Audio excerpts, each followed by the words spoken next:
Probably gonna cry a few times during the course of this thing. I'm an emotional guy.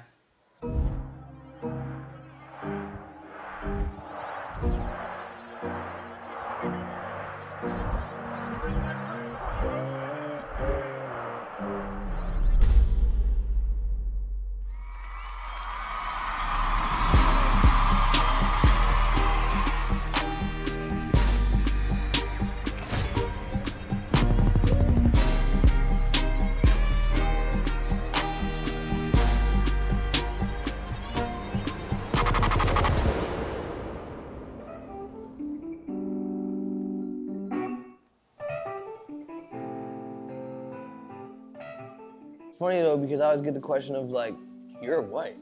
How did you start rapping? And to me, it was never like a weird thing, I guess. I just never really thought about it. Obviously I knew like, yeah, most rappers aren't white, but I wasn't like, should I be doing this? On the other side, I think I get a benefit from being white. I think that white kids can see me and see themselves like, that could be me. So I mean, I think that was a huge boost for me. And a guilty thing when I was coming up, like, oh fuck, am I only here because I'm white? Is that the only reason? So yeah, I think I had to prove to myself that I was more than just a white guy that is lucky because he's white.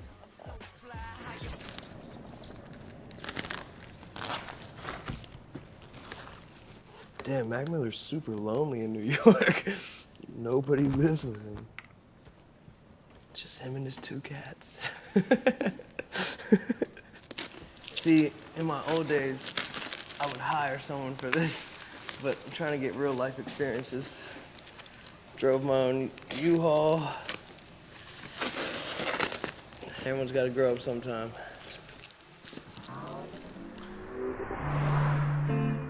But I was an easy target.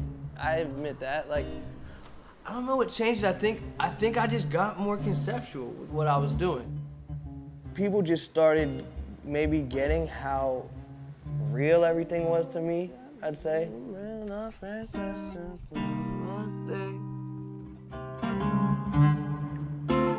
think I just kind of started giving more of myself and who I actually am. Give me like a little bit like reverb.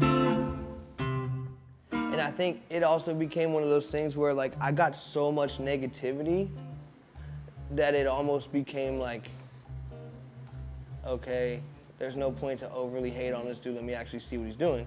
And when you look in, there's some good music there.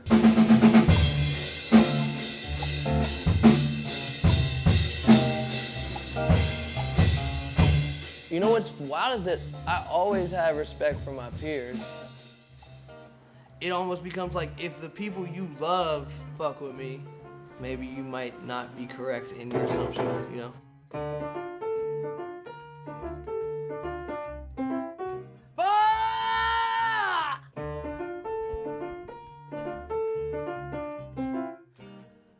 I probably should've woke up, went to work, but I didn't. I probably should've saved a little money, I didn't. Probably shouldn't be high every day, but for me, I probably should. It's my hats off to like all the people that did like champion me and did say, you know what, like we fuck with them, and it's real. I came for whoever is in charge. Just go and get yourself a weapon and a guard. They need some coffee every day. I think for me, I just wanted to get as far away from home as I could. Like I went out there, I started recording Macadelic, and I just loved the environment, and I was like, I'm staying. Certain energy out there that's beautiful and unmatched anywhere else. So I think I just, you know, I caught the vibes, you know, like, look at my motherfucking bathroom! And just wanted to ride it out and see where it went. And it went to places I could never imagine. Yo, come this way!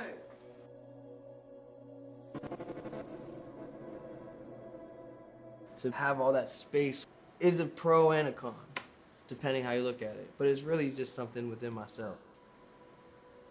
That was the thing that initially that I liked for a while. But that's more dangerous than actually LA is just kind of just sitting there by myself all the time. You know, it becomes like toxic.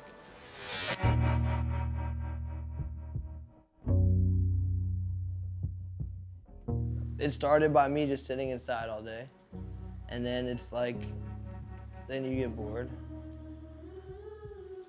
Then you're like, well, I could just be high and I could have a whole adventure in this room. I'm always like, if someone's like, you wanna try this? I'm like, yeah, sure. And then it just kind of fucks you up when you have a bunch of money, because like, you try a drug, you like it, then you can buy a lot of it, you know? So I went through about everything.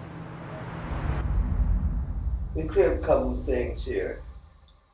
There's been a lot of talk about me being on drugs. Look at me, do I look like I'm on drugs to you? Not on drugs. Drugs are on me. All right?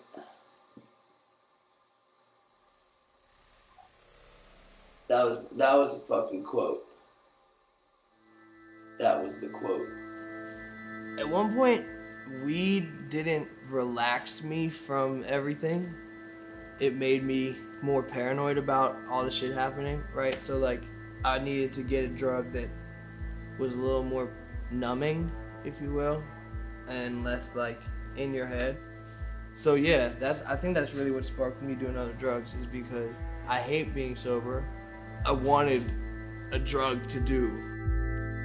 Nah, this is too much though. This is the pure.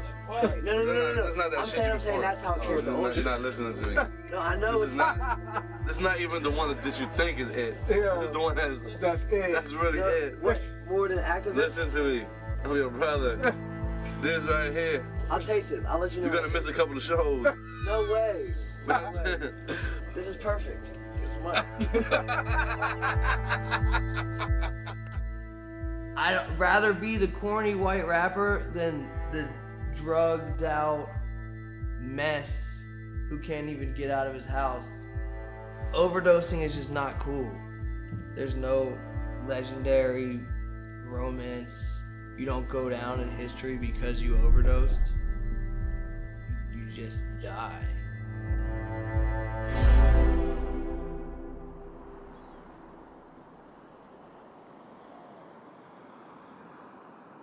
When you stop making excuses for myself, that's really when it was. When it's like I step out and look at how this looks to someone who doesn't have any idea that I'm famous, whatever, just like walks in and looks at the situation, they're gonna be like, this is fucked up, you know? Being able to admit that's not the way to live. And you can still have fun every now and then. I'm not fucking sober, I get fucked up. Like, let's keep it real. I get super fucked up, still, all the time. That will never stop. But I'm just in control of my life. I'm not fucked up right now. I'm chilling.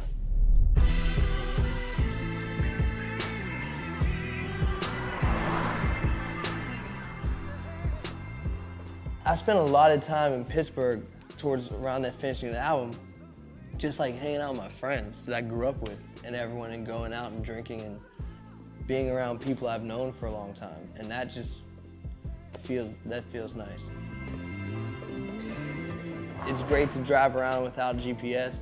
It's great to fucking know where to go to get anything at any time. It's great to go back to places you ran around as a kid, as an adult. I don't know, man, if there's no better thing than having your hometown love you. I think they love me, I hope they do. I love them.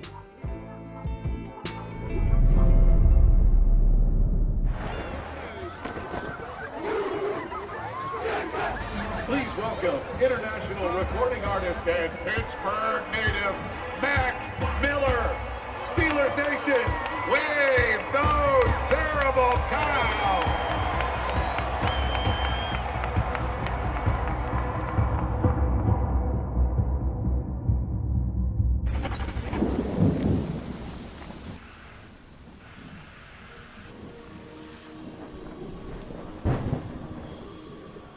I want to be positive as a human being and through music, but I also want to have low points. You know, it's like an ascension, and there's moments when it get dark, because nothing is all good. Pittsburgh, are you ready? I got a little bit of money filling my pockets. Roll around like I run this shit. I got a system filled up with toxins. I've been broken-hearted, now it's fuck that bitch. Getting how to deal with my... Are these albums that I have in the cut all highly drug-induced albums? Definitely.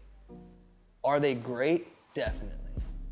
You know, I'm not gonna take anything away from the shit that I went through to make these albums. I'm not gonna write them off just because I was on drugs, because I went through too much emotionally and mentally and negative against me physically to act like it was for nothing. I went all over performing, right? But there's something special. There's something that's the most important. There's something that's my favorite thing in the motherfucking world, to perform in Pittsburgh, you feel me? When I come home, I want to see shit be the craziest that I've ever seen in my motherfucking life. Yeah, am I a real rapper? Yeah. That's what I am. I'm out here. I completely have confidence in my ability. I'm not tripping on having to overflex or anything. I have accomplishments and they speak for themselves. And I have music and it speaks for itself. Man, I must be a real rapper. Let's go! I'm at the top of my game. Need to be rude, but me and you, we are not one and the same. I'm eating your food and fucking your bitch, cause you was a light. Pittsburgh, where I live, just turn little kid. God damn, my life changed. I'm at the top of my game. I'm at the top of my game. Scoreboard. Scoreboard, I'm at the top of my game. Scoreboard. Scoreboard, I'm at the top of my game. Scoreboard. Scoreboard. Yeah, I'm at it. Couple million off rap like another. Get this shit quiet down, son, too much. She gon' fuck me, she don't live enough to. Drink a nigga like water, getting drunk too much, huh?